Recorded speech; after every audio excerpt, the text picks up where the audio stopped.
Hello friends, I am Aman Parmar from B point visa consultant. आज इस video में हम बात करेंगे एक्सप्रेस एंट्री ड्रॉ के बारे में। जैसे आप सभी को पता है कि अगर किसी ने कनाडा में पीआर होना है तो एक्सप्रेस एंट्री सबसे आसान रास्ता है। अगर आपके माइंड में भी ये चल रहा है कि मैंने कनाडा सेटल होना है तो आपके लिए वीडियो, इस वीडियो को लास्ट तक जरूर देखें, क्योंकि यहाँ पर हम डिस्कस करेंगे कि कितने ड्रॉ आए हैं इस साल में, कितना सीआर स्कोर रहा है, आने वाले दिनों में क्या हो सकता है, किनको अभी भी अप्लाई करना चाहिए, किनको नहीं करना चाहिए, आपको कोई अदर वे देखना चाहिए। इन सभी क्वेश्चंस को, इन सभी डाउट्स को क्लियर करने की कोशिश करेंगे इस वीडियो में। आप सभी से रिक्वेस्ट करूंगा इस वीडियो को शुरू करने से पहले कि आप इस वीडियो को ज़्यादा से ज़्यादा लाइक और शेयर और हमारे इस यूट्यूब चैनल को सब्सक्राइब जरूर कर लीजिए।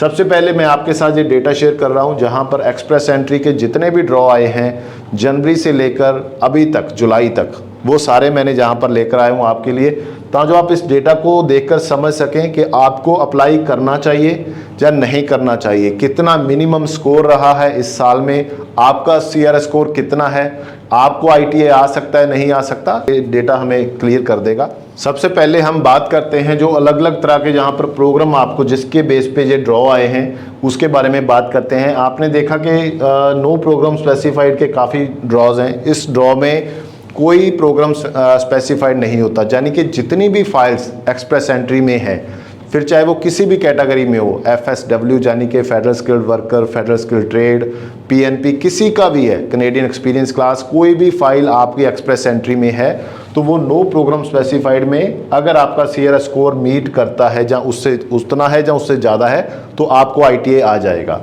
उसके बाद आप देख रहे हो PNP के प्रोग्राम में, जहाँ पर अगर आपके पास किसी भी प्रोविंस का PNP नॉमिनेशन है तो आप वहाँ पर सिर्फ उनको ही जहाँ पर काउंट किया जाता है। उसके बाद आप देख रहे हो फेडरल स्किल्ड वर्कर, जहाँ पर FSW का स्पेशल, जिनकी फाइल FSW में ही लगी हुई थी एक्सप्रेस एंट्री में, सिर्फ उनको ही इनवाइट किया गया।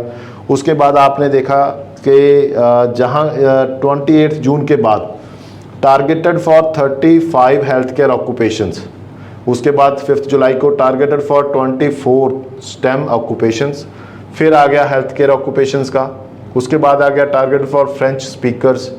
इसके बाद जब ये चेंज हुआ है 28 जून के बाद, तो उसके बाद जो नो प्रोग्राम स्पेसिफाइड वाले ड्रॉ थे वो बहुत कम हो चुके हैं। जहां पर आपने देखा नो प्रोग्राम स्पेसिफाइड में कितने लोगों को इनवाइट किया, 5500। जो PNP के ड्रॉ होते हैं उसमें जो क्वांटिटी होती है वो कम होती है, मगर सीआर स्कोर ज़्यादा रहता है। जैसे आप देखो जहाँ पर जो 500 का तो जो 490 पे सीआर स्कोर था, और जैसे ही PNP का ड्रॉ आया तो 733 सीआर स्कोर चला गया।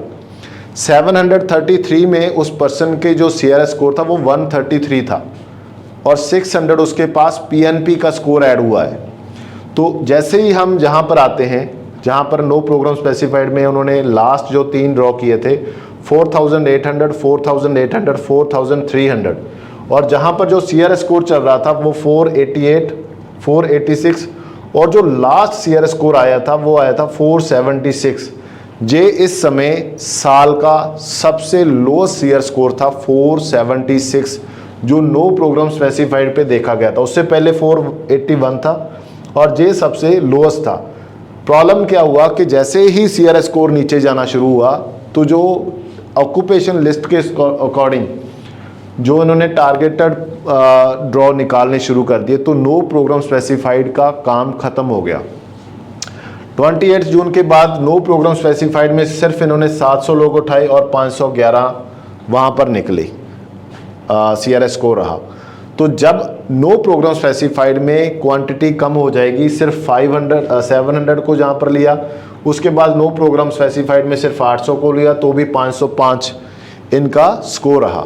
यानी कि इससे समझने वाली बात क्या है, अगर तो आप जो इनकी ऑक्यूपेशन लिस्ट अभी इन्होंने इशू की है, जैसे 35 हेल्थ केयर की ऑक्यूपेशन लिस्ट है, 24 स्टेम की है, उसके बाद फ्रेंच स्पीकर की है, ऐसे अगर तो आप उस लिस्ट में आते हैं तो आपको वेट करना चाहिए, कोई इशू नहीं, कभी भी आपका स्कोर मीट हो सकता है। जैसे हमने देखा फ्रेंच स्पीकर वालों का लो स्कोर रहा 375। अगर इसको हम पूरे साल में देखते हैं जुलाई तक, 7 मंथ में ये सबसे लोएस्ट था फ्रेंच स्पीकर्स का। अभी जा तो आप क्या करो, नो प्रोग्राम स्पेसिफाइड के साथ आप फ्रेंच का कोर्स कर लीजिए जिसमें आपको मिनिमम 7 ओवरऑल चाहिए। अगर तो आप वो कर लेंगे तो आप इस कैटेगरी में आ जाएंगे, तो इसका आपको बेनिफिट हो जाएगा। अगर आप हेल्थ केयर में आते हैं, स्टेम में आते हैं, या अनदर जो इन्होंने लिस्ट दी हुई है उसमें आपका कैटेगरी आता है, तो भी आप वेट कर सकते हैं। अगर आपकी कैटेगरी इन सभी में नहीं आती और आप नो प्रोग्राम स्पेसिफाइड की वेट कर रहे हैं, आने वाले दिनों में उनके लिए एक्सप्रेस एंट्री में कुछ नहीं रहेगा, क्योंकि अगर मैक्सिमम स्कोर भी आपके पास होगा तो वो 469 के आसपास होगा, मैक्सिमम की मैं बात कर रहा हूँ। इसके अलावा अगर आपके पास कुछ ना कुछ आप ऐड करेंगे, फ्रेंच सीखेंगे, जहाँ कनाडा से कोई आपको स्पॉन्सर करेगा, जहाँ कोई पीएनपी आपके पास होगी, तभी आपका काम हो सकता है। अदरवाइज आपके लिए एक्सप्रेस एंट्री में अभी और समय वेट करना, अपने टाइम को वेस्ट करना है। कनाडा ने बहुत सारी और ऑप्शन दिए हैं, जैसे स्टडी वीज़ा में उन्होंने एसडीएस कैटेगरी को कम कर दिया है, जहां पर अगर आप 1 साल 2 साल बैठकर वेट कर रहे हैं तो उससे अच्छा है कि आप स्टडी वीज़ा लेकर वहां पर जा सकते हैं। सिर्फ 9-10 लाख में आपका स्टडी वीज़ा लग जाएगा। स्टडी वीज़ा के साथ साथ आप 20 आवर्स का वहां पर काम कर पाएंगे। जो 9-10 लाख आपने लगाया है वो सारा आपका रिकवर हो जाएगा, और जैसे ही आपका स्टडी कंप्लीट होता है तो आपको वर्क परमिट मिलेगा, और वर्क परमिट के बाद आप फिर से अपनी एक्सप्रेस एंट्री में ही फाइल बनाकर, जिसमें आपका ऐड हो जाएगा कैनेडियन एजुकेशन का एक्सपीरियंस और कैनेडियन वर्क एक्सपीरियंस, जिससे आपका CRS स्कोर इंक्रीज हो जाएगा। अभी इस साल में जितने भी अलग अलग कैटेगरीज में ड्रॉ हुए हैं, इनविटेशन आए हैं, उनका मिनिमम और हाईएस्ट स्कोर कितना रहा है उसको देखते हैं। सबसे पहले कैनेडियन एक्सपीरियंस क्लास की बात करते हैं। जिनके पास कनाडा में एक्सपीरियंस होता है उनका स्पेशल कोई ड्रॉ इस साल में नहीं आया, तो एक भी ड्रॉ कैनेडियन एक्सपीरियंस क्लास के लिए स्पेशल नहीं दिया, क्योंकि ऑलरेडी इनके पास कैनेडियन एक्सपीरियंस क्लास में कोई ज़्यादा लोग नहीं हैं। फेडरल स्किल्ड वर्कर में एक ड्रॉ आया था 3300 का, सिर्फ एक ही ड्रॉ आया था। 489 एवरेज स्कोर रहा था, जिसमें हाईएस्ट और लोएस्ट 489 ही रहा, क्योंकि एक ही स्कोर था, एक ही था, तो 489 वहाँ पर देखा। पीएनपी में इन्होंने टोटल इन्विटेशन दिए हैं 2848, हाईएस्ट रहा 7, एवरेज रहा 740, लोएस्ट 691 और हाईएस्ट रहा 791। यानी कि जो 791, 691 से लेकर 791 थे उनको पीएनपी का ऑप्शन मिल गया था। उसके बाद नो प्रोग्राम स्पेसिफाइड में इन्होंने टोटल लोगों को इनविटेशन दिया है 54,400, यानी कि नंबर बहुत बड़ा है। 54,000 का नंबर कम नहीं होता। जो एवरेज रहा वो 488, लोएस्ट रहा 481 और जो हाईएस्ट रहा 407। उसके बाद आ जाते हैं हेल्थ केयर टारगेटेड ड्रॉ पे, जो अभी स्टार्ट हुए हैं। 28 जून के बाद इंप्लीमेंट हुआ है।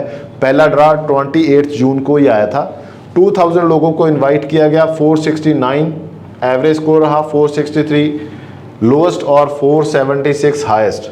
जितने ड्रॉ इसमें ज़्यादा आते जाएंगे तो इन सभी कैटेगरीज में CRS स्कोर आपको कम देखने को मिलेगा। स्टेम का एक ड्रॉ आया है, 500 इन्विटेशन दिए हैं, 486, 486, 486। फ्रेंच स्पीकर के 2 ड्रॉ आ चुके हैं, 6100 उन्होंने इनवाइट कर लिए हैं। 407 एवरेज रहा। जहां पर सबसे कम जो अगर आप देखेंगे पूरे साल में 375 और हाईएस्ट इनका 439। यानी कि अगर आपके पास आपको PR लेना है, एक्सप्रेस एंट्री में अपना ड्रॉ लेना है, तो आपको फ्रेंच कैटेगरी में आना पड़ेगा। उसके लिए आपको फ्रेंच का कोर्स करना पड़ेगा। ओवरऑल 7 आपको लेने पड़ेंगे। अगर आप अदर कैटेगरीज जैसे स्टेम में आते हो, हेल्थ केयर में आते हो, तो भी आपके चांस है। नो प्रोग्राम स्पेसिफाइड में जो अदर लोग बैठे हैं जो इन कैटेगरीज में नहीं आते, उनके लिए मैं कहना चाहूँगा कि आपको और वेट नहीं करना चाहिए। आने वाले समय में नो प्रोग्राम स्पेसिफाइड में अगर कोई ड्रॉ आएगा तो उसकी क्वांटिटी कम होगी, तो भी आप मानकर चलिए जो CRS स्कोर है वो 400-500 से नीचे नहीं जाएगा। सॉरी 500 480 से नीचे नहीं जाएगा। तो आपको अदर जो वे हैं जैसे स्टडी वीज़ा है, विजिटर वीज़ा है, वर्क परमिट है, उस पर ट्राई करना चाहिए।